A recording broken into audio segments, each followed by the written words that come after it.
Yo, what's poppin'? All my peeps, it is I, your host with the most, Renaissance man who always thinks he can, and champion of the peeps, Patty Pitts, back in the yard of streams for another episode of Pitts and Sara's Wrestling Show, where we take no nights off. All right, and you can't have Pitts and Sara's Wrestling Show without the best of the West. You can't forget about Sarah Marshall. What's poppin', girl? Hey, yo. Look at Bay. Just looking good. 1998 or something. Just 25 years ago. 26 years ago. Whatever. Yes, because the new year. Happy New Year. Okay, thank you. Nearly 2 weeks late. Some people still say it 2 weeks after. Yeah. Those are people that it's like, what? It's like saying Merry Christmas still. Like, sorry. I'm confused. We're still in some sort of holiday season, winter. It's basically what winter is. I guess. I don't really know what winter is anymore. You don't? No. It's kind of sad, I'm not going to lie. Mm-hmm. I do feel bad about that. I'm sure you do. Experience. Well, no, I'm actually, because you're from Boston, then now you're like out in Arizona, out in the desert. That's like taking a cub out of its home. Or a bird out of its nest. Okay, I'm just a little baby bird. Just a little baby cub. But not ready to fly south. I like my nest. What's poppin'? Starting it off. Hello. With $2.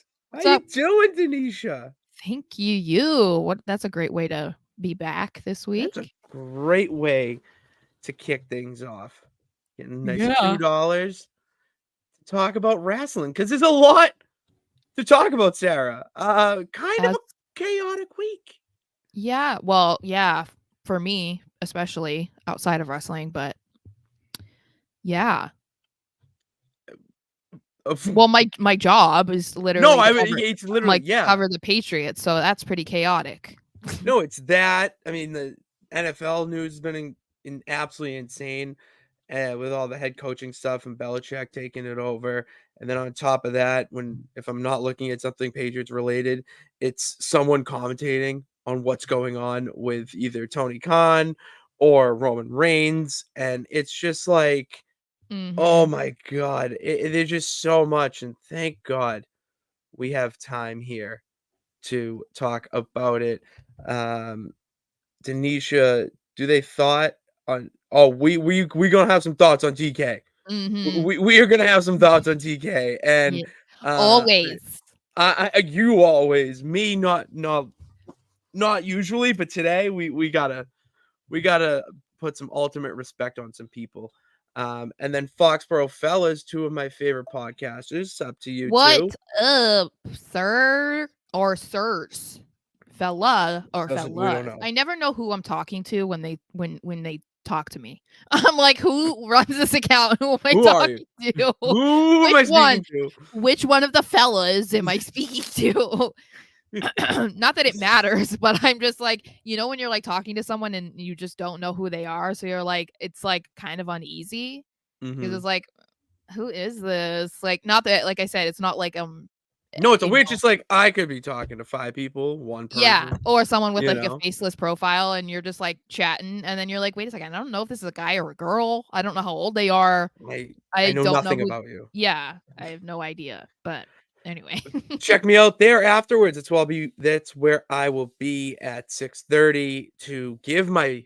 Another appearance. Another appearance. We're talking NFL playoffs. So nice. They wanted you twice. I know. It's what happens when the champ. You know what I mean? Like you get asked to be on shows. You make friends with peeps. It's great. It's a great time. Okay. Mike is here. What's poppin'? Hello. Is Lilo and Stitch your favorite childhood movie? Sadly, it's not even really. Depending on when it came out, I don't know how much of a child I was. I might have been a child. True. I might have been. I don't remember how old. It's one of my favorites.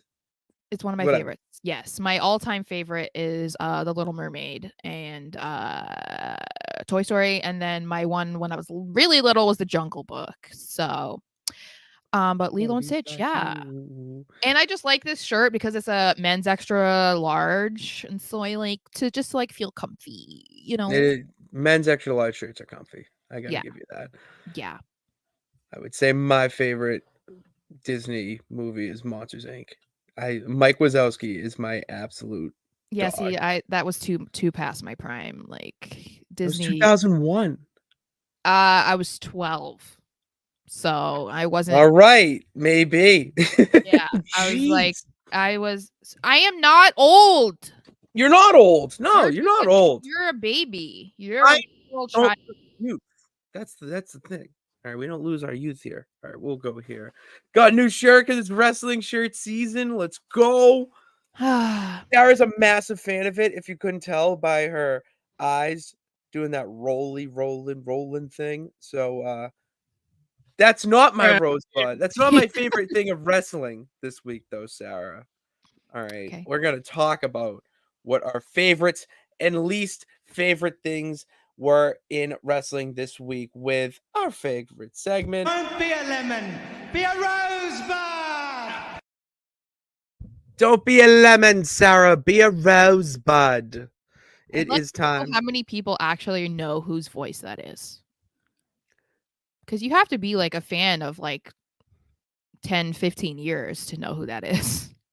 Yeah, you have to be kind of a diehard in a sense to Mhm. know who that is. Yeah. Which that's why I love us. That's why I love the show because we have like little gems like that. Not your big names, but your popular ones. Our Awesome. main audience is, like, what is it, 25 to 34 or whatever that age bracket Yeah. is, so they should know. Well, Shout out all you guys. Hey. shout out Micah for knowing. It It is is, Adam yeah. Rose. Yes. Or what was his name in NXT? Oh, begin with a K, I'm pretty sure. No, I think it was an L. Don't look at the comments. Someone in the con. Don't No, look at the comments. I'm gonna look at it. Oh, you're gonna look it up? Good, because I have no idea. No. Oh, His real name is whoa. Raymond. Leo Kruger. So we were both right. Kruger. Yeah, I remember the Kruger. So yeah, Sarah, I've been royal rambling here, and I kind of want to hear your thoughts on what your favorite thing from wrestling was this week. I would say it is finally the debut of Karrion Kross's new group with the Authors of Pain. I don't know why I said it in an accent. They don't have an Authors of accent. Pain. And Paul Ellering. So, and the debut of a brunette Scarlet Bordeaux. So, I okay, so I'm not like I'm not like this big Karrion Kross fan necessarily, but we've talked about him a lot this past year. I'll have to look and see when our first upload was because we might have to celebrate our 1 year anniversary on YouTube. But we've talked a lot about how we feel like he was good enough to be in this type of position to potentially be like maybe not like a main event type of guy, but like upper echelon of the Leader of a roster. faction. Yeah. I think the leader of a faction is good. And we were saying that we really liked Triple H rehiring him when he took over, and then it just kind of like flopped. They brought him in super hot, had him going after Drew McIntyre, like looking at the title, and then it just kind of like went nowhere. And then he had a bunch of really random feuds that kind of lasted like a week, and then he's just been gone. So and you know, a lot of wrestlers and stuff that have worked with him or even just around have spoken very highly of him and working with him and saying how he's like the nicest guy ever. He's open to do everything, blah blah blah. Then we know he was supposed to be a part of Bray Wyatt's storyline. So I'm really excited that they're making him relevant again, and they're combining like his aesthetic of being, you know, like it's time's up, blah blah blah, and then Yeah. with like the strength and brutality of the Authors of Pain, but then there's like the mysterious factor because of Paul Ellering, but then it's like kind of freaky and scary And because of Scarlet. Yeah, and then Scarlett, like, you don't know what she's gonna do, and then she's fully dedicated to the role because she dyed her hair to, like, have a darker look to Mhm. her. So, I really liked how they debuted the group, and I'm really excited to see where this goes because I feel like Carrion is captivating when he speaks. So, I wanna see if this can finally be that character that we've been longing to see and like if this is going to propel him forward, you know. There needs to be a dark, mysterious figure in wrestling, in any promotion. That's what makes wrestling wrestling. And Mhm. a guy like Karrion Kross brings a reality to it, and he's so good on the mic. I don't think people really appreciate how really good he is on the mic and how much of a star he can be. He was I think he was in Impact for a little bit. He was a star there, right? Where? Where? He went to Impact. I think he was, yeah, but then he was also a big deal in NXT when they Yeah, I mean, yeah, I knew but that, when but they yeah. originally brought him up and Vince flopped Oh him. my But god, that mask or whatever it was that he put, it was death sentence. I know. The thing I like about Karrion Kross with this whole thing is that it gives him legitimacy bringing up his past feuds, even though they were Mhm. weak. Now that actually gets the viewer invested where you're saying, "Oh, it was just a week," but like, "Oh, he's kinda got a point that this happened." And maybe it was accidental, maybe it was on purpose. I don't just how the stars aligned. But that's how you build up a dark heel where he's brutal. He plays mental mind games. And I think at this point, you put him with some strong guys, like the authors of pain. You have yourself like really decent faction where, I mean, if see, I wanna say you could put him in the title picture, but, like, you can't because it's Roman, and then the other title picture, like, he'd be a great US title guy to Mm, compete with, like, I mean, post-WrestleMania. I think yeah. post-WrestleMania, give him a title shot and just let this slow burn, and he could have, Yeah, like, a sick Mania entrance too. him Uh, versus like Kevin Owens for the US title or something, or him versus LA exactly. Knight.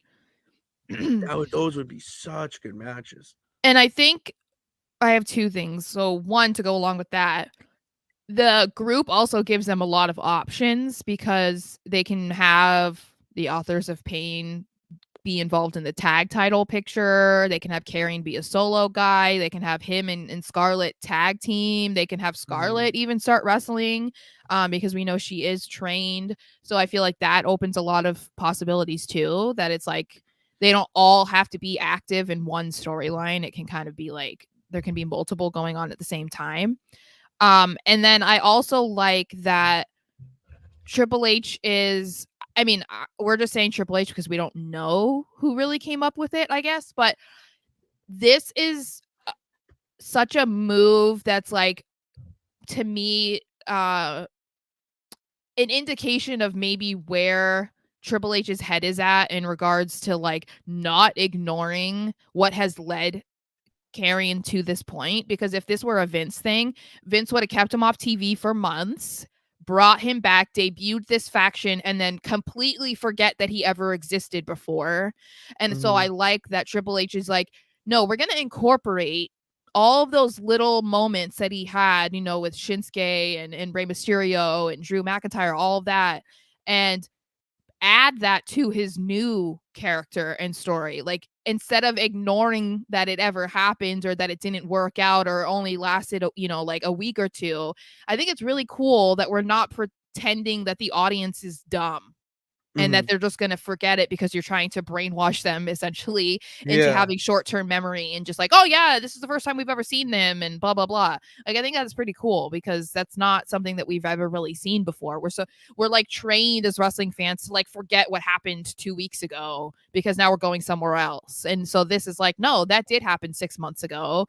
And yeah, it was random and he just did like a backstage segment with tarot cards, but like no, like it's It actually meant something. it meant something. It's relevant to why he is the way he is now. So I feel like that's pretty cool. Do you see Isla Dawn and Alba Fire aligning themselves with Scarlett? I feel like that would be really cool because I feel like I don't know that it'll happen up front. I don't know that it'll happen like immediately, but I do like the idea of Scarlett kind of having her own little group too, because I think that they're both going in too similar of a direction to like not have some sort of involvement with each other, because they're trying to have them both be kind of supernatural, like witchy type. Mm-hmm. And I feel like both in both cases it's appropriate and it makes sense and it's not like corny, but I think No, they're not. Yeah. if you have too much of it and they're not related, then it can kind of come off that way. And so it's like people are going to continuously like compare them and group them together because they are going to be so similar. And I feel like Scarlett could have them as like she could be the runner of that group, like it could be the three of them, and they can be in the tag title picture with the women's division, but she can kind of be like the carrion of that like mini subgroup of women. I feel like that would be pretty cool to see. That would be really cool. And it would give them more time on TV because I feel like they were brought up from NXT and then we kind of just didn't see them. So that would be nice. It would be very nice. It would be Yeah. very nice. I'm gonna go with my Rosebud on the same line of the faction, except mine is AEW, and it was a segment on Dynamite with the Acclaimed and Bullet Club Gold. How they're feuding right now, the whole Undisputed Kingdom with Adam Cole, Wardlow, the Kingdom of Taven and Bennett, and then I'm missing someone. Oh, Roger Strong. And then Roger Strong is in there as well. And they're feuding with them because they took them out and whatnot. And there was a backstage segment with them both, and it ended up with the Acclaimed asking Bullet Club Gold to join up and form a super faction. Mm-hmm. And they would call themselves the Bang Bang Scissor Gang, which immediately right after that, I was like, all right, this is my Rosebud. But other than the funny aspect of their name, it's like, all right, well, why do you like this? And really because of the super faction element to it. Those are always Factions, those are almost always fun though. they're so fun. Yeah. Especially with how different they are too. Like Bullet Club Gold is very serious, but with just comedic elements because they're like supposed to be heels. And then you have the Acclaimed who are just everybody loves the Acclaimed. And they're so likable, but they also have they can fight too. They're tag team champions, so they have legitimacy. And putting them together in segments, they already teased those types of segments with Adam Cole and Roderick Strong and MJF. Mm-hmm. Why not give that reign now to weekly segments with the Bang Bang Scissor Gang and them just like doing things either backstage or getting ready for a match or strategizing? Like those interactions would be so funny, and that's what would make AEW kind of stand out in a way at this point. What are the names of the guys in the Acclaimed again? It's Max Caster and Anthony Bowens. Okay, Anthony. I couldn't remember what his name was. I came across his YouTube channel that he has with, I don't know, is it his fiance, husband, or Yeah. Okay. And okay, so I didn't think it's not like a lot of their content is funny, but I did see they did a parody of 90 Day Fiance, and oh my god, I was Oh, you gotta send dying. me that. Okay, I love have 90 you Day watched? Fiancé. Okay, it was Jasmine and Gino. Oh my god. Do you know who Jasmine and Gino are? I From know the 90 name Day? Jasmine. Are they Okay. like newer? No. She's from Panama and she's much younger than him. He's like Yeah. he always wears a hat. He even sleeps in a hat. That Oh no, guy. I don't see. I Okay. would remember that. So they did a recreation of a scene that was on just like a month or two ago, and oh my god, Anthony, his Gino is so spot on. Like if you weren't paying attention, you would almost think it was like Gino. Oh So really? it was like, I don't even know how this popped up on my YouTube as like a recommendation, but I watched it and I was just laughing because I was like, why is this spot on? Why is this like? actually the scene from the show. So anyway, so I had to give him credit for that because I guess that's like their whole channel is like parodies of TLC shows like That's the incredible. Like, Family Chantel and whatever, a 90 Day Fiance and yeah, yeah. like the way AEW's going is they want to be, more comparable to a New Japan where it's wrestling in the ring, those types of storylines. But to be a successful wrestling promotion in America that's on weekly television, you need to have sports entertainment. And sports Mhm. entertainment starts with those types of segments. Those guys are the perfect pick to have to start as the faces, and then you team them up with the Bullet Club Gold. I mean, there's just so much tap potential there. The guns are just hilarious in general, which is some Mhm. of the shit they do, and their entrance that they have now when they spit the water, so elite. It's unreal. I gotta give them credit there. One of the coolest entrances in wrestling. Pair that is money. That is just straight hold hard cash. I don't know. It needs to Cheddar happen. cheese. Get that cheese. Get that cheddar. Queso. Queso. All right, but what didn't you like this week though, Sarah? What didn't you like? Well, since I didn't get to really talk about it, I did a little bit on the Raw Rewind, but I'm gonna do it again. Giovanni Vinci's injury has me Mhm. very bummed because they were teasing this whole like Gunther being gone for a few weeks, and then we found out why. It was because he became a dad. He's just daddy Gunther. And I was really looking forward to what they were going to have Imperium do in the meantime. And at first I wasn't thrilled, obviously, because of them losing to Jay and Kofi and whatever. I was like, okay, this is so stupid. But based off what we saw from Kaiser on Monday, where he was just being so brutal, it kind of made me more bummed, like, because I was like, oh my gosh, if this was maybe this wasn't the original plan, obviously, because they didn't expect Vinci to be concussed and then be like out for however long. I'm assuming it's a concussion. I don't know if we've had any confirmation of that. I just assume that's what it is. Hopefully it's I think nothing it was a worse. concussion. I think it was something along those lines. um but I was like, okay, well, if that was kind of what they were maybe thinking about doing with both of them, because they were supposed to be proving Gunther wrong and being like, okay, this is them showing you that they're worthy of being in the group and they can actually be winners, blah, blah, blah. And so if they were going to have them take this brutal route, I was like, oh man, like that would have been so good to be able to have Vinci do that too. And like Kaiser killed it. Like he did a great job and actually came off kind of like, oh, like I said when Mhm. we talked about it, like, yeah, he was brutal. I know I've used that a lot, but like that was brutal. And so I'm excited to see where they're able to take him. And then Gunther's supposed to be back on Raw. So it's like, okay, so I'm wondering how that's going to go. I just wish that Vinci, who has kind of been like the forgotten one of the group, wasn't now going to potentially be forgotten because we don't know how long he'll be out for. And so I just feel like it's such bad timing. And so I'm just really sad about that. I am sad too. I would have liked to see Imperium go on like a real nasty heel run and Yeah. do exactly what Kaiser did, but together, maybe Well, to and like I don't know, like it and would have been. Gunther had done that before. Remember, he was like beating people up and putting them through the announcer's desk and stuff. So it's like this would have worked, because that's the thing that they need to do with Imperium is make them so like brutal and stuff. Like make them be really hateable bad guys. Like it They'll can't do just that. be reliant upon like, oh, well, they're really great in the ring. It's like, yeah, but that's not what makes people hate them, though.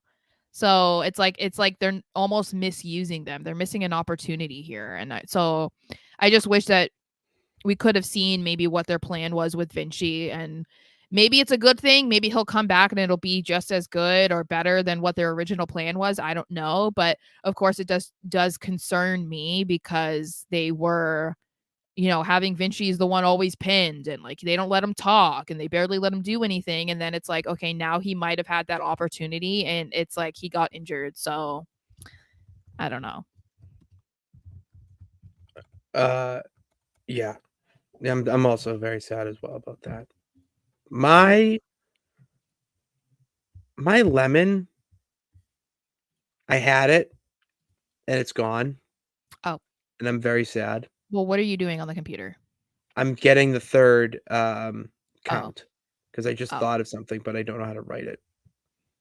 So, I can't think of my lemon because I had so Here, many we can answer a question first. You answer, yeah. SM Down H says, did Mercedes Moné go to AEW? Not yet. From what I've seen, they're saying that it's like 95% certain that she's going to be there, but I don't know that anyone really knows. And I feel like a signing like her will be kept a little bit more hush hush because she's probably up there with some of the bigger WWE names to jump to AEW. So I think that they'll want to try to keep that quiet. I really would not be surprised if that happens, although it is being said that Trinity, aka Naomi, is supposed to be coming back to WWE too. So I do find that to be an interesting dynamic because they left together nearly 2 years ago. And so it would be really fascinating to me to see Naomi return and Sasha go, or Mercedes go to AEW. To me, I'm like, because I feel like, if I'm going to get into my opinion about the whole walkout situation, I don't blame them at all for walking out. I don't. But at the same time, that was very uncharacteristic of Naomi or Trinity. To me, that felt more like she wanted to walk out but didn't know necessarily about the potential ramifications. And I feel like Mercedes did know, and at that point she didn't really care. And so I feel like Trinity kind of suffered a little bit more in that regard because her name wasn't nearly as big as Sasha Banks, you know, in the wrestling world. And then we've seen like Mercedes debuting in New Japan was like this big deal, but Trinity going to Impact and becoming their world champion. Yeah, and it's like she's not talked about as much. So I feel like maybe it's because she was, you know, made in WWE that she feels like a WWE person, and I mean Trinity. So I feel like her going back makes sense, but it's an interesting thing just to kind of like figure out maybe what was the conversation like between her and Mercedes, because if she's like, yeah, I'm going back, and Mercedes is like, I'm not, it's like, because I think that most people assumed if they were ever going to come back, they would be coming back like at the same time. Yeah, together, because they walked out together. Exactly. So my lemon of the week might just be actually I'm gonna rant about it. I think this is the perfect place to rant about it. I saw a comment about it. Let me see. Let me try to find it here because it is here it is. It's your lemon of the week. It's mine for other reasons. The Young Bums, F you, getting Sting in his last match. Listen, okay. I'm so sick of I'm sick of the hate to the Young Bucks. I think the Young Bucks are absolutely incredible and have done more good to the wrestling industry than bad at the end of the day. That's not the conversation I want to have. Who cares? That's the conversation I want to have. Who did you want Sting to fight in his last match? And if you want to be a singles match, the dude is Ric Flair's age, essentially. I mean, obviously a little younger, but he's not a singles wrestler anymore. And why wouldn't you want to have your last match with your mentee, someone that you got to have the, ride off in the sunset with in Darby Allin? It's only going to boost his career even more by doing this. And it just, who cares? I like, did you want him to face Ric Flair? Are these same people they want him to face Ric Flair and have Flair like turn on him or something? No, it's not WWE in 2007. I think it's not. I don't blame people for being upset about it, just because like when I think about John Cena's career possibly ending and his last match being with Solo Sikoa, it just feels like that shouldn't be it. Or like Kurt Angle's retirement match against Baron Corbin. You know, it's like it just like it doesn't sit well with you depending on you know, and I think it just depends on the wrestler and then who it is. So I mean I don't have any investment in this. Obviously, Sting was before my time, so like I didn't have any feeling about him, but um I get why people wouldn't like it because obviously the Young Bucks do have very split reaction among AEW fans or wrestling fans in general. Yeah. So that was going to happen regardless. But we also have to remember that Sting was going to be heavily involved in the decision of who his final match would be with. So if he's picking the Young Bucks, there's got to be a reason for it. I mean, it's like The Undertaker was involved in the decision to have Brock Lesnar defeat him at WrestleMania. Like, as much as we might hate it, especially because he then had more Mania matches after that, he was involved in that decision making. I mean, he handpicked Brock to be the guy. So, like, as much as we hate it, it's like, well, you kind of have to remember that they're in charge of what they want to do and how they want to end their career. So we might not like it, but it is what it is. And maybe the Young Bucks love Sting growing up. You know, maybe Sting is so thankful because the Young Bucks are the EVPs, thankful for giving him another opportunity to go off on his terms, because people forget Sting's last match before AEW was against Seth Rollins, where he was injured. I know. And you don't want to go out that way. That was when Rollins was on a injury kick. He was kind of on that Ridge Holland. Yeah, no, it was. It was like a year. It was like he injured and obviously I'm not saying on purpose, but it was like Finn and Sting and I forget who else, but he was like he broke Cena's nose. Oh, right. Yeah. So it was like all in like a 1 year period where it was like, dang, like, yeah, it was Ridge, but it was just a lot quicker because Seth was obviously wrestling a lot more. But yeah, it was like anytime you heard someone was injured, you're like, who was it? And it's like Seth Rollins. And you're like, oh my God. But yeah. It's just, I'm so, with all the nonsense going on social media with the topics that we're going to talk about, like, this is the one thing you're going to get mad about, really. Like, you have no idea why they even came out. You have no substance to it. You're just assuming, you know, what type of matches are going to be. Like, all this, like, just let it play out. There's a reason for it. Maybe, but still, I don't blame people for not loving it though. Like they don't have to be fans of the Young Bucks though. So, well, the Young Bucks are awesome. I'm sorry, I love. Yep, Mark. Yep, just right in the gospel. Call you Marky Mark. Marky Mark. It's my dude. I've actually worked with one of his nephews. Wow. Maybe you should work at Wahlburgers. I sell fish to a Wahlberg restaurant, actually. Paul Wahlberg, not Mark, but Paul Wahlberg. Well, yeah, he's the one that is the chef. Yeah, we sell restaurant. We sell fish. I used to watch their show, so. They live in Dorchester still. Some do, and then some live.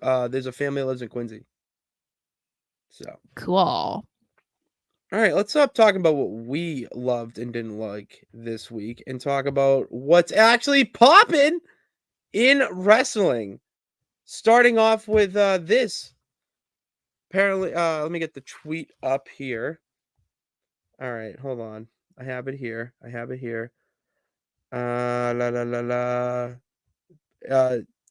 Wrestle Ops.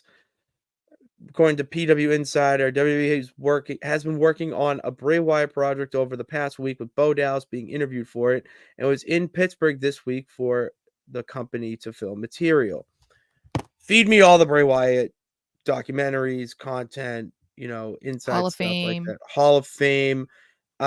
Maybe this is for the Hall of Fame, and I don't know, but I love that they're doing it, and I love that also Bo Dallas is still employed by WWE too. Like, that's really awesome.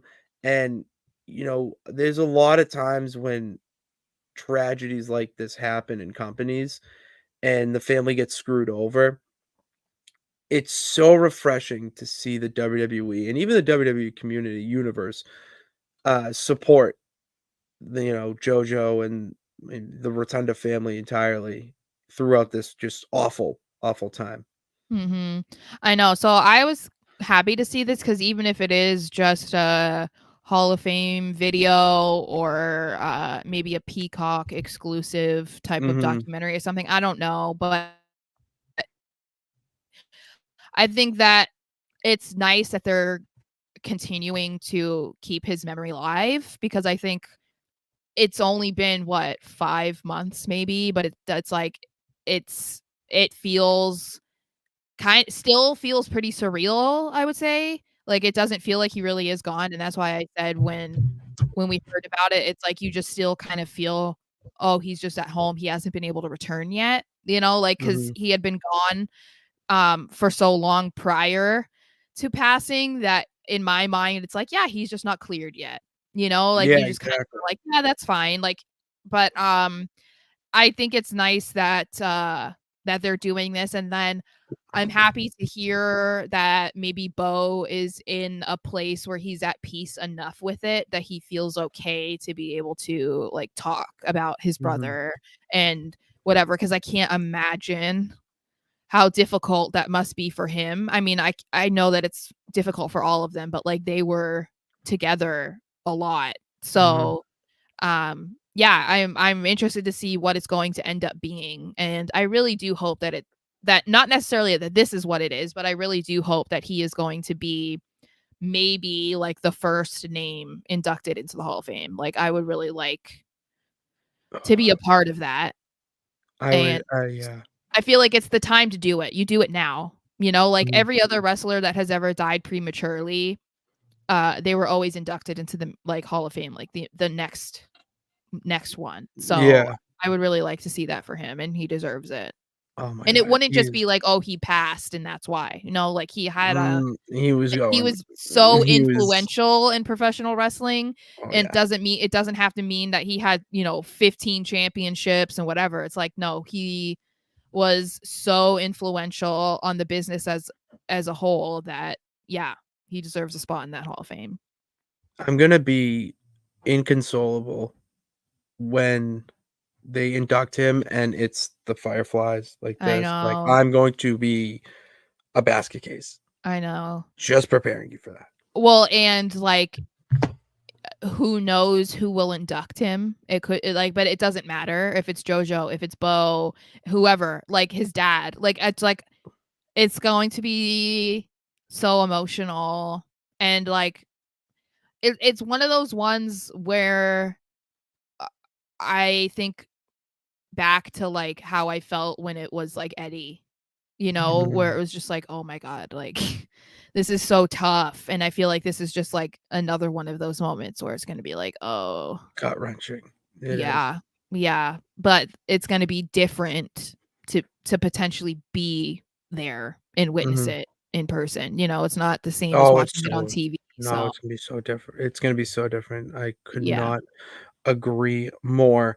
Uh, let me see here. Let's go to a little fun topic. All right, that was a little doom and gloom where let's go back up to where Judgment Day's t-shirt sales are. Number 1 t-shirt in 24 hours after WWE Shop released the R-Truth Judgment Day t-shirt with the logo that was blasted during the vignette or Live, whatever you laugh, wanna call it. love. I I I think I might have to buy it. It's Yeah. not even close, like, that is and the fact that, like, this is, I think, what Judgment Day needed Mhm. because they were getting a little stale, and I don't mean stale in a bad way, but they were just there. They came off War Games, then, they lost, but they were like, "Oh, we lost, but let's move on." It's like, "Oh, they're, like, moving on, like, okay, what's next then?" And they were going through something so serious, so you need to, you know, liven the mood. Who better to liven the mood of that faction than R-Truth? And Yeah. what he's doing right now is generational. It's just so I think so, like, the vignette which we talked about on from Raw about, like with the Judgment Day babies and stuff. Oh my god. So good.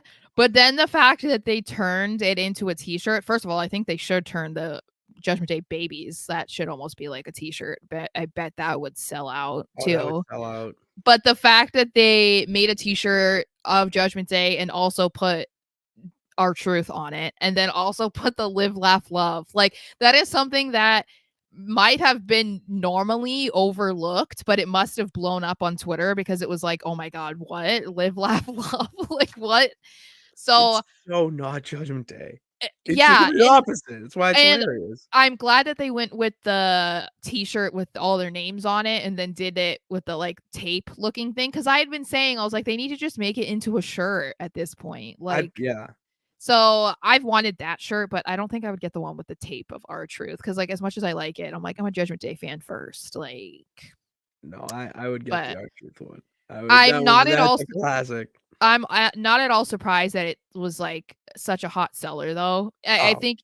think they need to capitalize on this type of stuff more, and I feel like they are, because I don't know what inspired Randy Orton to say daddy's back when he came back to WWE, but might have been something because he probably gets called daddy a lot on Twitter, rightfully so, cuz Well, he was in the ring with mommy. I know, but I'm saying that was also planned, is what I'm saying. He didn't just Oh, okay. refer to himself as daddy. I'm sure there was some sort of influence there. Oh, And true. part Okay, of it okay, is, okay. hello, I bet you he's called daddy all the time. I think you By actually called him daddy on this show. I probably have. Yes. So then they went and made a daddy's back t-shirt. They made a couple. So it's like, yeah, they need to keep doing stuff like that, because those are things that people will probably be trying to make t-shirts of themselves. So you might as well like take advantage of the fact that Oh, people yeah. are going to be interested. And even if it isn't like the best or the biggest seller, it's still going to make you money because people find it to be hilarious. And so obviously it's working, because who would have thought that they would ever make a Judgment Day R-Truth t-shirt? Never. I really never thought that would happen. No. I Well, I didn't even love think that after that video. I Oh, didn't I think thought that they after would the video was done. Like, I didn't he's out. That was the Yeah, peak. so funny.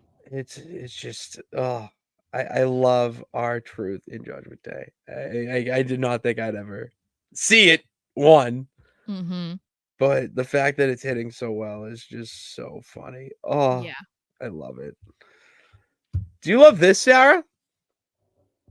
No plans for the tribal chief in Australia was reported. I will get the actual tweet up so I can properly say the quote Well, I don't think by you one. don't really need the quote. They just said there's no plans for him to be at Elimination Chamber. What we did have confirmed is Australia rumors aren't accurate. Roman Reigns is not even scheduled for the show. He's never been advertised, and there are no plans for him for that date right now. I don't buy it. So I don't from either. what I understand, they're saying it was Meltzer who said it or something. I don't know. So the reason why I think I might call BS on this was what a lot of people were saying too, is Australia paid to have Elimination Chamber, or at least a show in their country. Am I supposed to believe that they paid however much money, and I'm sure it was a ton, to make sure that they got a hot show in their country and they're a-okay with the champion not being on the show? I don't buy that at all. You are not going to spend money to bring WWE to your country when they almost, they never go there. Never, It's very never. rare.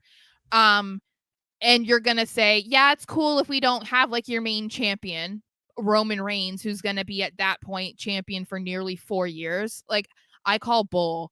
I just, and the thing You is calling if it, shenanigans? yeah, I don't buy it whatsoever. I Calling don't know shenanigans.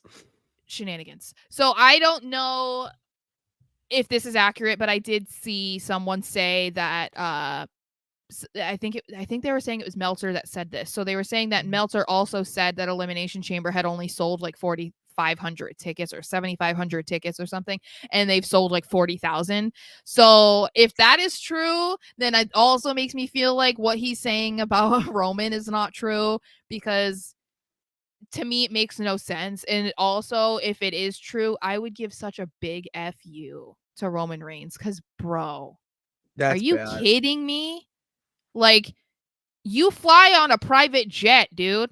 Like, you're going to have the best trip to Australia compared to everybody else. Everybody else is going to be sitting on a crammed flight, Yeah.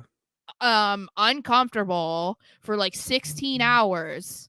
You have a private jet, you can walk around, you get like your own special service, you You can get bring your air whole service. family. It's just like there's no reason for you to not be at a pay-per-view, the one that is literally right before WrestleMania. Like, and I No, it think doesn't make sense. Triple H would deserve a lot of shit for it too, because if he would allow that, come on. I Like, just don't think it's true because of everything that's going on with The Rock and him returning so frequently now. Even though there is like the writers are back and Hollywood's back as Cena's gone, it mhm. doesn't mean, The Rock can't have one match with Roman Reigns. And if we're being honest, this is the final chapter of the bloodline when you're going up against The Rock. You know what I mean? Like this is the third episode of a trilogy in my eyes. Is going up against The Rock and then Cody again, and your story ending so his story can be closed and a new chapter can begin. There's just so much logistically that makes sense for all of it to happen that you're just going to say no, there's no plans for him. He's probably not advertised because they have a shit ton of other things that they need to advertise for it, Well, he and it would also spoil. he wasn't advertised for the Rumble or whatever. There was other shows that he wasn't advertised for either, and then he was there. So that's why I'm like, I don't know. But also, let's say that this is true, right? There are people that believe that we might see a triple threat for the title at Mania between Roman, Rock, and Cody. And I'm so split on how I feel about this because it's like complete opposite of the spectrum for how I feel. One, I hate it because I'm like, Cody deserves to win the title against Roman, and he should be able to do it one-on-one, right? Like, he should be able to finish the story at WrestleMania 40 and finally take down the dude that no one else has been able to take down yet, and he'll do it a year after he was this close to beating him, right? That's like the perfect scenario. Then on the other hand, I love it in a way because how legendary would it be for Cody to become champion for the first time by beating The Rock in Roman Reigns at WrestleMania? Like, that is pretty significant. And yeah, It's pretty memorable. So it's like, that's why I'm like torn. It's like, I hate it because I feel like when you think about the match, like, no one's really going to be caring about Cody as much, because it's going to be like, oh my God, it's The Rock. He's wrestling for the title. He's going to be at Mania. He's going to be in the main event. It's like his first match and whatever. And then it's like Cody and Roman are like in the back seat. Like they're just the extra. They're the fluff of the match. Just because everyone's going to be so focused on the fact that it's The Rock. It's like, and then there's going to be people who are going to want The Rock to win, and they're not going to want well, Cody those to people are win. stupid. So that's I'm sorry, but if you want The Rock to win at Mania, if that match happens, you are delusional AF. Like I I just also no. I just don't know how they could make it get people to be super behind Cody too, because like, how do you get people off of The Rock? You know what I mean? It's like, and most people are going to assume if you're getting this guy out of retirement, risking his body, despite the fact that he's like the highest paid actor in Hollywood, to do a match, you would assume that means he's going to win. So it's like, it's just such a sticky situation.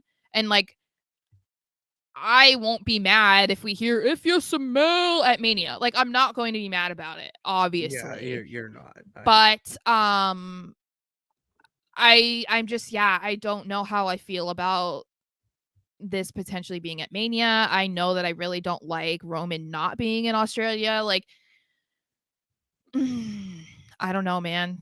If it's not, if he's not in Australia, then it feels like my idea is still possibility of The Rock involving himself to put Cody into. Did I tell you about that? I didn't tell you about that. No. Okay. So One theory, and I don't have all the kinks worked out, this just came to my mind, okay, Love it. was that if we're going to assume, or if we're going to say in this situation, Cody does not win the Royal Rumble, and whoever does picks Seth. So in this case, obviously we assume it's going to be CM Punk because whatever. So if that's the case, it can either be a really close call, like what we were saying about maybe two of them being out at the same time, or maybe someone interferes and gets Cody out, like maybe Jimmy or Solo or whatever, to like reignite the feud with the bloodline, which then makes it easier to transition into this. Then we can have Nick Aldis talk about, okay, you're going to be at Elimination Chamber, or so and so. Let's say the match at Rumble for the title doesn't end cleanly either. Roman gets help to defeat AJ Styles, Randy Orton, and LA Knight. So it's like a double whammy, just like too much shenanigans from the bloodline at the Royal Rumble. Then we can see Nick Aldis get involved and say, okay, we're having an Elimination Chamber match. Maybe Roman doesn't even have to be in it. I don't know.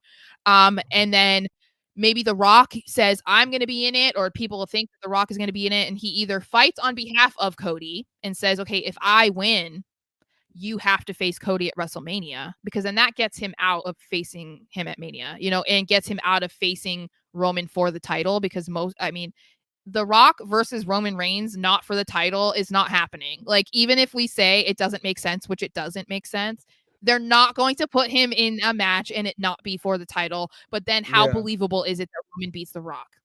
Like, that's not happening.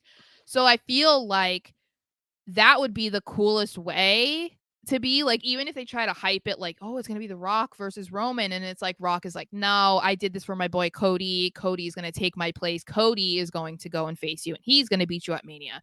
To me, it's like that makes more sense, because then we're still getting The Rock.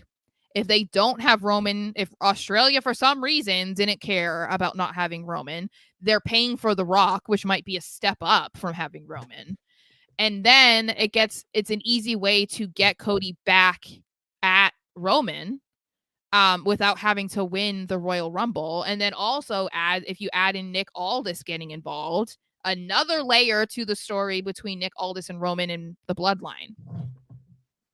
You don't like it? No, I like it, but it just, we're going through a lot of hoops. I don't feel like that is, though. It's just because I explained it. No, I get it. I it's not that I don't get it. I do like it. My thing is that it's the fighting on behalf. I don't think Cody would want The Rock to fight on his behalf. Well, not necessarily, but I just mean like maybe it's like the stipulation or something, like whoever wins the Elimination Chamber is the number one contender, right? Like Cody could even be in the match with The Rock. The Rock can then be like forfeit his decision, the time, and be like, okay, Cody, you go for it. You know what I mean? Because then it's going to be like Roman doesn't want to face Cody, so he's going to be wanting to make sure that Cody does not win the Royal Rumble. Seeing that, The Rock's going to be like, what the hell? And then he's going to want to do what he can to help Cody to make sure he can go back and finish the story. To me, I don't think that's like a bad idea. It's not necessarily being like, oh, let me help you because you need the help. But that's why I was saying, like, in the Elimination Chamber, we could see Roman throw in Solo or Jimmy, and then The Rock can be like, okay, we see that you're trying to stack the cards against everybody because you're trying to cheat the system. So you're going to try to make sure that one of your guys wins so you don't have a match at Mania.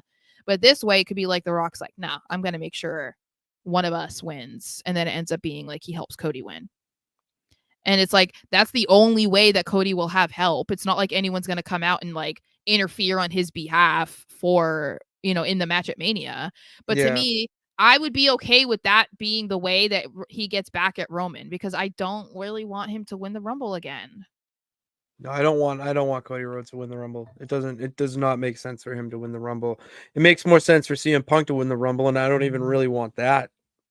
See, The Rock being the referee. So, but that's what I'm saying is like something like that, where it's like as long as if he was the referee, as long as he doesn't actually impact the result of the match, because then you don't want there to be an asterisk next to Cody winning the title. You know what I mean? So that's why I was saying, like, if we're going to believe, which it looked like it, that The Rock is going to be wrestling in a match, I don't think people would really complain if it wasn't at Mania and it happened at Elimination Chamber in an Elimination Chamber match, because that's going to be better, obviously, than a standard match at Mania. Then we still get to see Cody versus Roman Part 2 with The Rock involved. And then The Rock could still potentially be at Mania. And then maybe he comes out and celebrates with Cody or something. You know what I mean? So it's like you're still getting him and Roman, but like he knows his time has passed. So he's not really going to be like the head of the table by dethroning him. Cody Rhodes is the head of the table. I mean, if it's not going to be Solo, then yeah. So that, to me, I would be more on board with that, because I don't want The Rock versus Roman at Mania. I don't like, Cody already said in an interview, like, if it's a triple threat match, he's down. If he doesn't get his match at Mania against Roman, he's down. I'm like, come on, don't. Like, he's too good of a guy. He really is know. just too good of a guy. He's just, I think he's just thankful to be in the position that he's in, because he always dreamt about being in this position, and the fact that it's actually happening. And a lot of it is, I mean, all of it is because of the hard work that he's put into it. I think he's just like along for the ride, and he knows that he will be champion at one point. So he's not stressing if it's now or if it's in 2 years.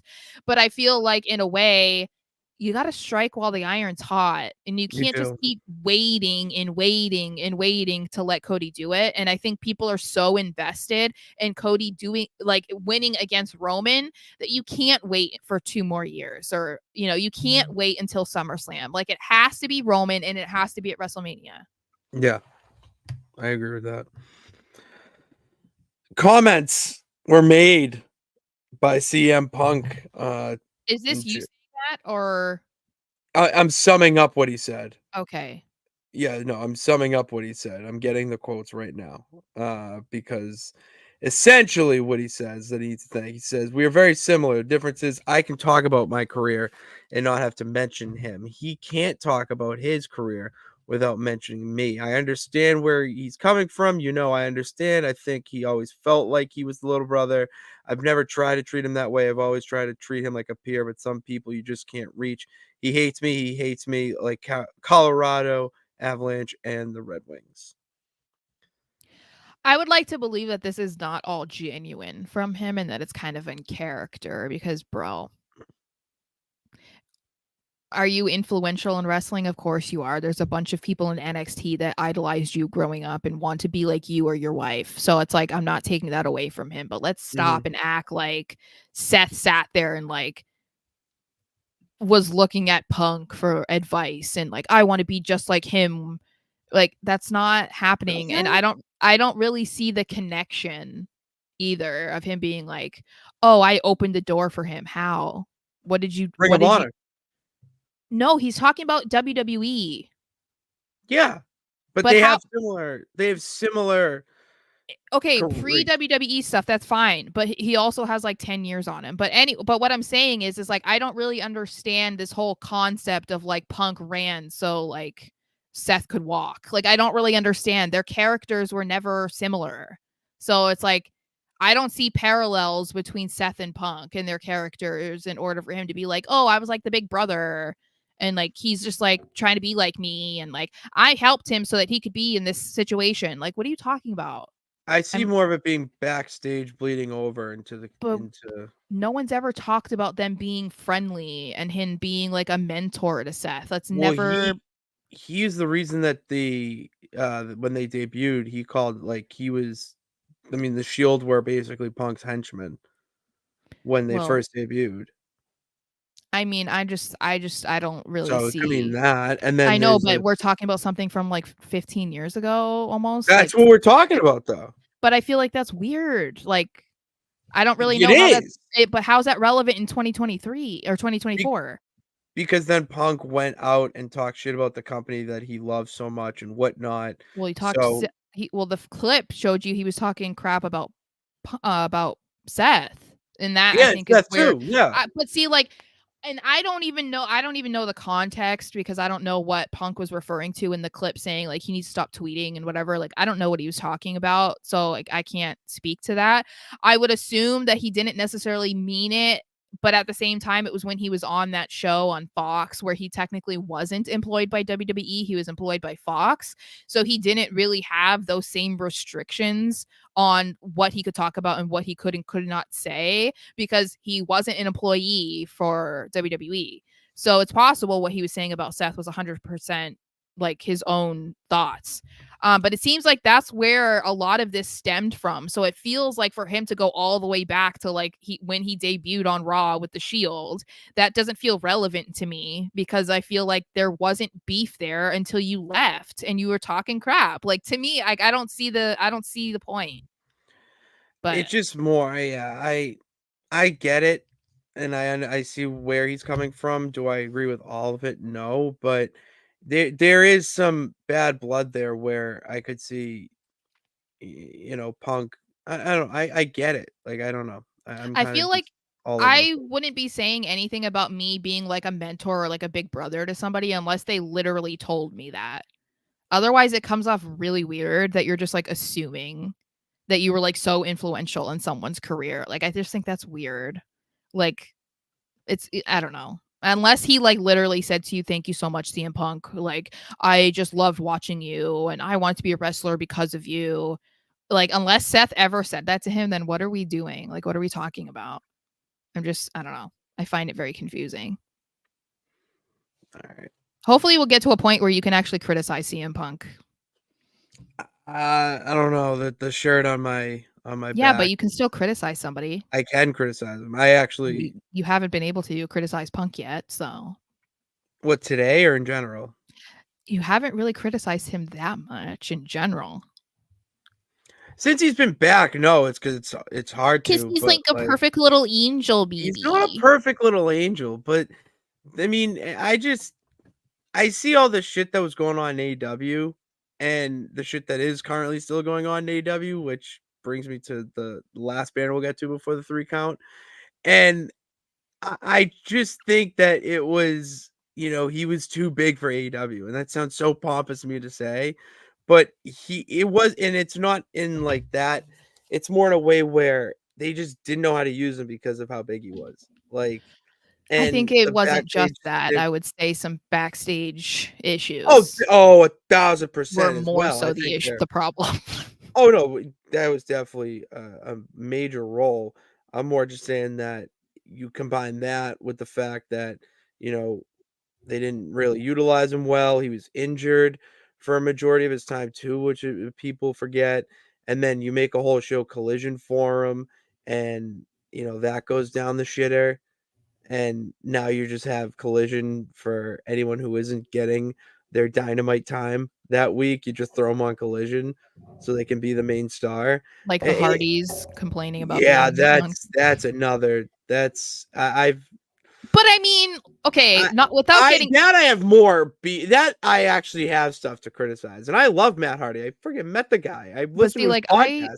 But I like, think. know your role, man. Like, Well, you're that's what I not was the just. main. Like, you know your role, know your I lane. know it's You're like not the mainstay in AEW right now. Edge is more of a relevant name in AEW than you guys are right now because one, tag team, kind of pigeonholed there.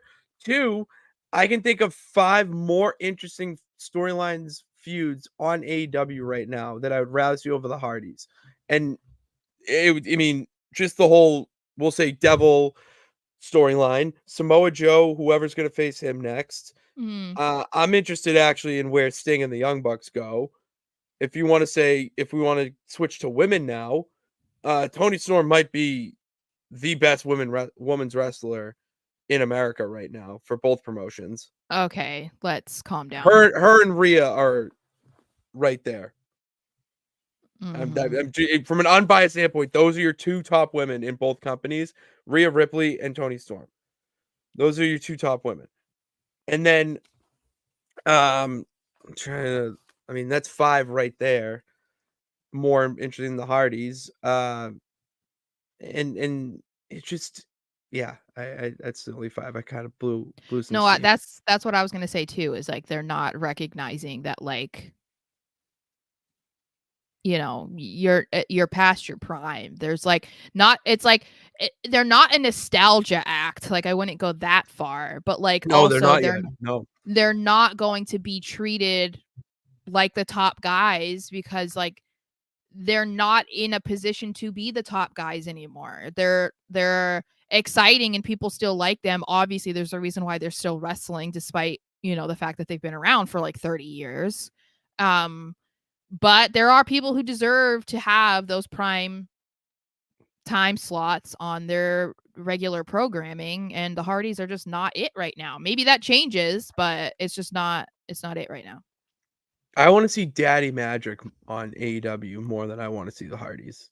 And I hate that I said that, but it just needs to happen. House of Black, anything the House of Black, Julia Hart and Sky Blue are absolutely taking over right now. They're legitimizing the TBS title. Chris Statlander and Stokely Hathaway and their little tiff from going on. Oh, like there's so much that I just would rather dig deeper into and see play out rather than the Hardys competing for something.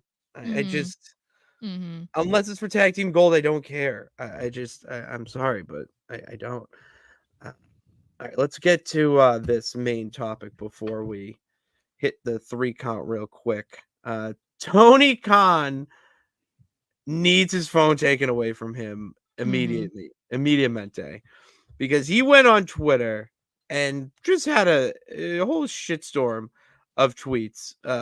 One about the double standard of Hook, because it all stems from Hook getting a title shot against Samoa Joe and everyone lashing out on him and he can't take the heat. So he got out of the kitchen and got on his phone and started tweeting about how Hook deserves more of a title shot than Jinder Mahal, who has not been on television. You can go read the tweets. I don't need to read it verbatim. And then he responded, and this is where it gets really bad, is he responded to a USA Network quote about that quote tweeted Raj Girl, or they replied to Raj Girl, asking what the cage match rating was in some, I forget this. But Tony Khan quote tweeted and came at USA Network for making a joke, clearly not knowing, that USA Network, their Twitter account is to strictly troll the wrestling community. They're just trolls, but they're funny ones, and everyone knows it. And the comments make people laugh and smile. It do not make Tony Khan smile at all. The irony of the whole thing is like that's what he does too. Like he trolls WWE fans and like anybody that comes at him for something, but then he can't handle it. It's just like I'm glad to see that there are more wrestlers, because I saw Bully Ray was talking about it too. I'm glad to see that there are more people talking about how Tony needs to have his phone taken away. That like somebody needs to stop him from doing this, because it is like, just stop. Like, what are we doing? Detrimental. It's very detrimental to your company. You don't see Triple H going on Twitter rants about comments made. Like he just doesn't care. That's the best. Like that's how you run a successful company. Is you hear the noise from the outside and you ignore it to a point. But the thing is there were so many ways that you could address people saying that, so and so doesn't deserve a title shot. You can address that by talking strictly about your own company and being like, no, like he's been working hard. He's been doing this. He had this title, or he beat this guy and this guy, and he's on every week. And like you can talk about it. Like you can talk about Jinder Mahal. Like if we're going to talk about WWE, you can say Jinder Mahal doesn't deserve a title shot against Seth Rollins because he's been off TV and he was just like managing 2 tag team wrestlers and he was in NXT and he's this and he's that. Like you can say all that stuff without being like, well, what about Hook and AEW? Like it just like it doesn't, you don't have to make those connections, because it's, first of all, it's not relevant. And there are plenty of other people in a company, in your wrestling company, that people would have a bigger issue with getting a title shot. So why wouldn't you just say like, no, this person's been busting their butt. They've been working hard. They've been doing this. It's like an interesting storyline. Like everything is not going to be liked by everybody. Like you don't even have to address it. But if you're going to address it, stop talking about the other company. It's just, it makes you look weak. It's It because makes you look weak. it's because he's a mark. I've told you that. It's like someone also was saying how it's like he so badly wants to be like a wrestling character. Like he wants to be like he was never built to be a wrestler. Obviously, he's not a very big man. So it's like he didn't have that physique that they typically like for wrestlers. And it's like so and maybe he's probably not athletically inclined. I assume he's not. And I'm like I feel like that's why he's like always inserting himself into these situations, or the fact that he sits there at the press conferences. It's like he just always wants to be there because he wants so badly to be involved in a wrestling storyline or like be a character. And it's like he can't stop himself from doing this. And then, of course, he just cares too much about what's going on and like what people are saying. And it's like there are people who are literally like not wanting to watch AEW anymore because of your behavior. It's embarrassing. It really is embarrassing behavior. It's not going to stop me from watching the product, but it's definitely going to make me think a lot less of you. Yeah. And I hate to do that, but it's just very weak-minded. It really is to not be able to take the criticism like that. I mean, we get comments all the time.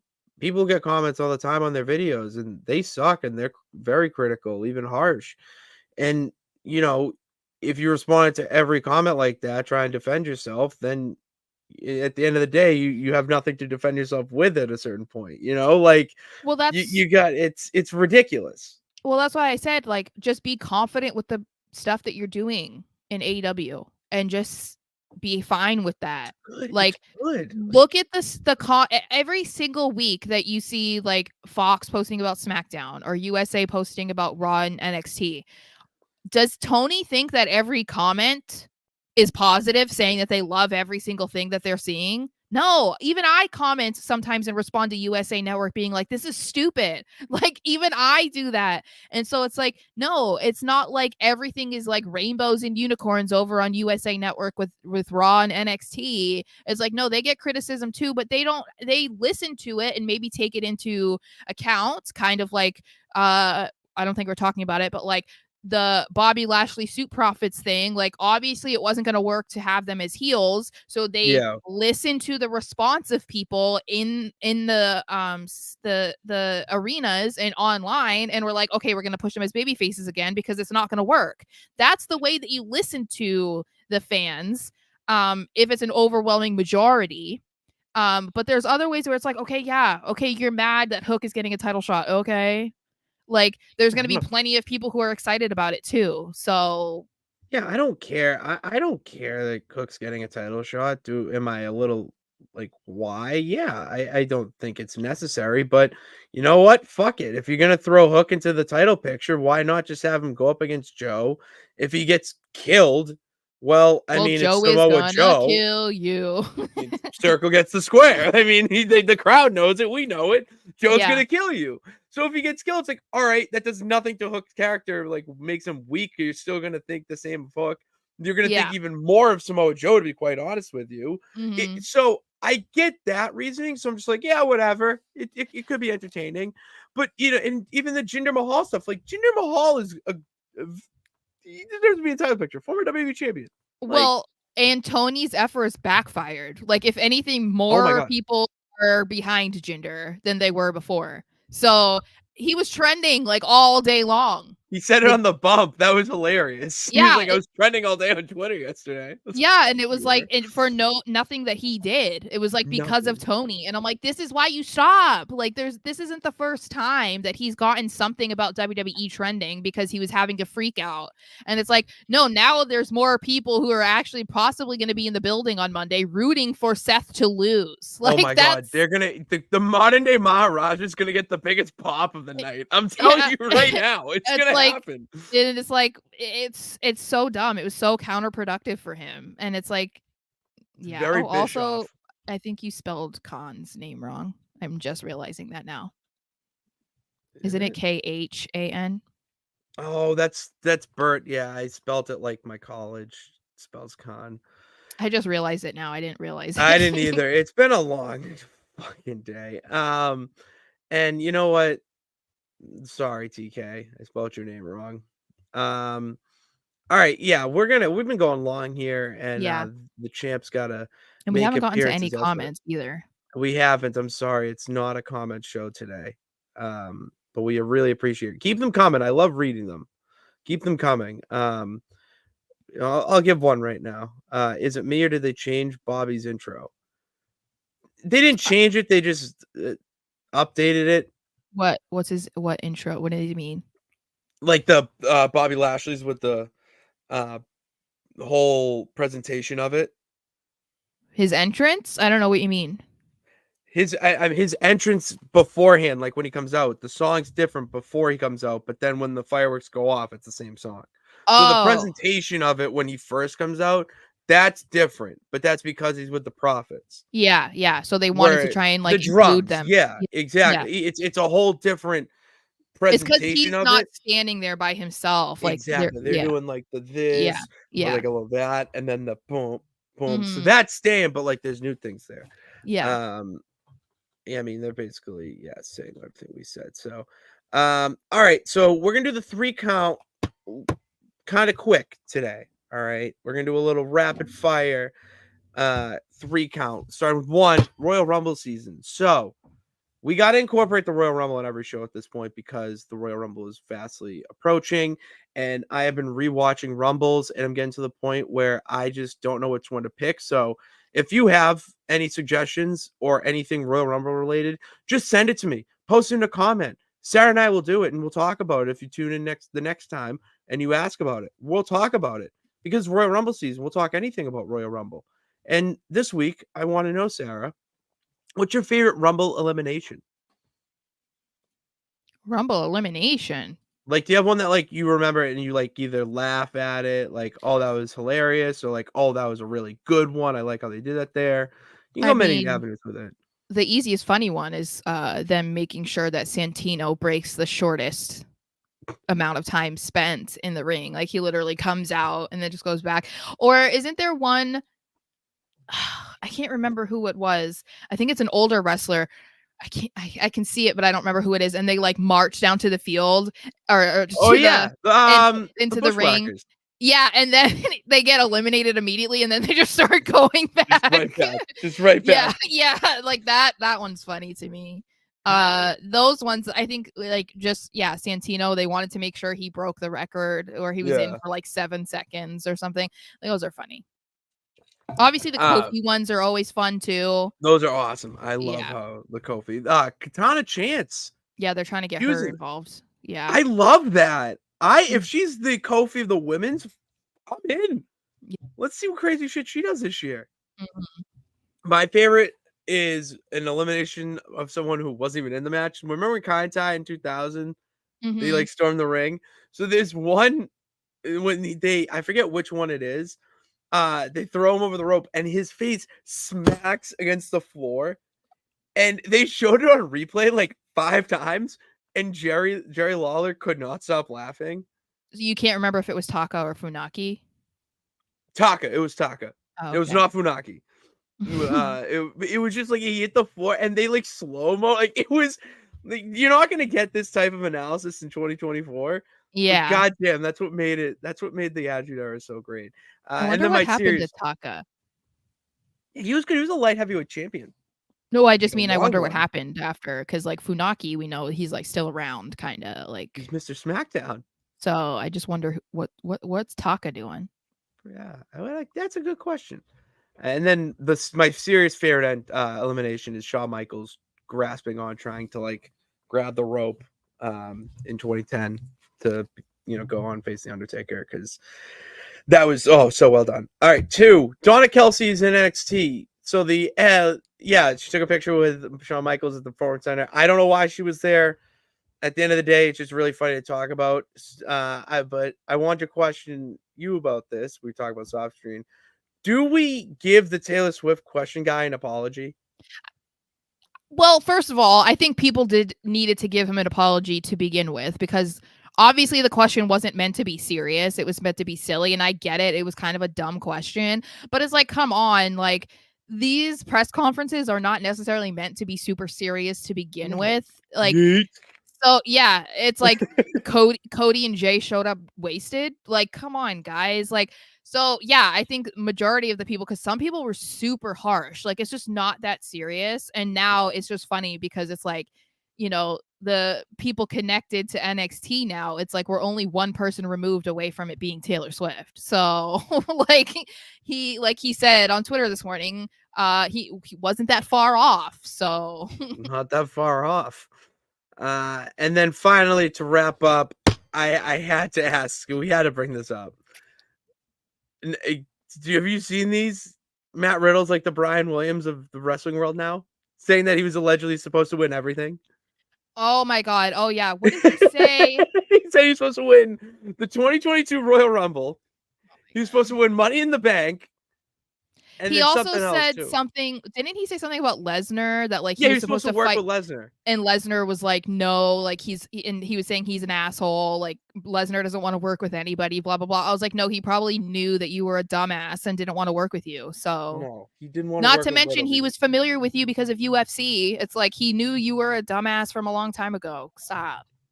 But yeah, I'm like, how many drugs are you taking, Matt? Because like none of this is true. You couldn't do anything to be relevant unless you were attached to the hip to Randy Orton or somebody else. Like, stop. Like, it's fine. We keep burning those bridges, baby, because you ain't ever coming back. I love the memes of like, it was according to Matt Riddle, he was supposed to he was supposed to feud with Hulk Hogan in 2005, but Yeah. Shawn Michaels stepped in and took his place or something. Like, it's just like shit like that. According to Matt Riddle, he was the one that was supposed to end the Undertaker streak at WrestleMania. Okay.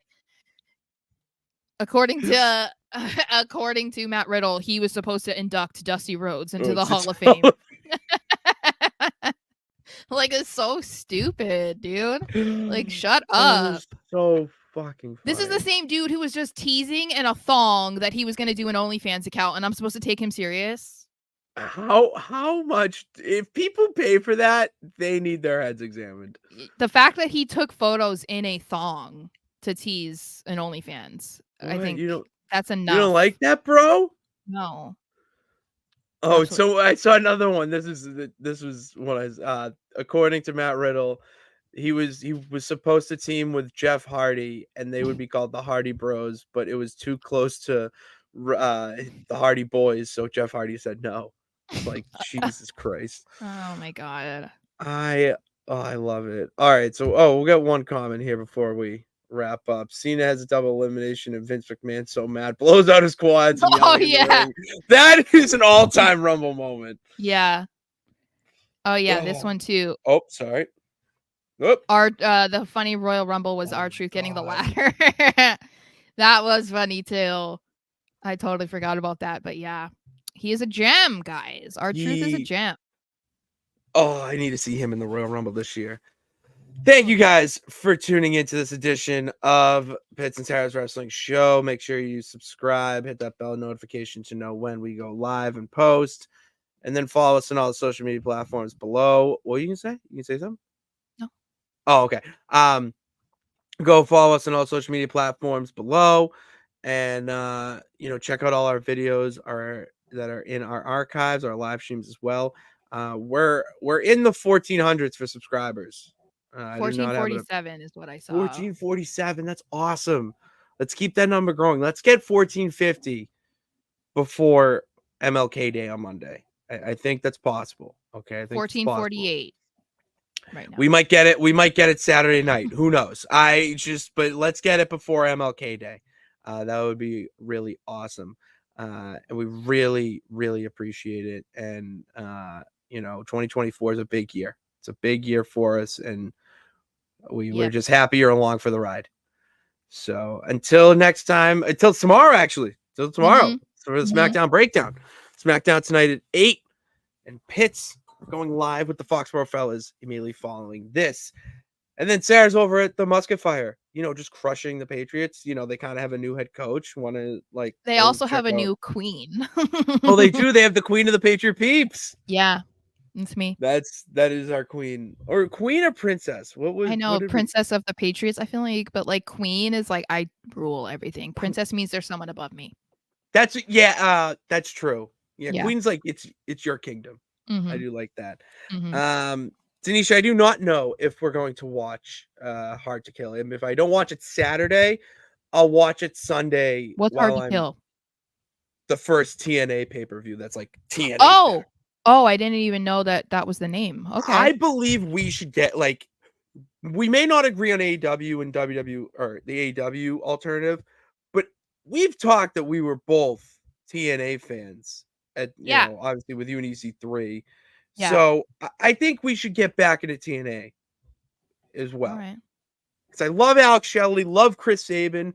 Bully Ray is one of my favorite heels. And then the Knockouts division, even though Deonna Purrazzo left, which I'm really sad about. She's in Um, AEW, so calm down. I know I love her. She might become one of my new favorites. Her and Mariah May. Oh, sorry. We got to get out of here. Until next time, thank you guys for tuning in. God bless. Remember that you can do it. All I got to do is try. We'll see you tomorrow. Yeah.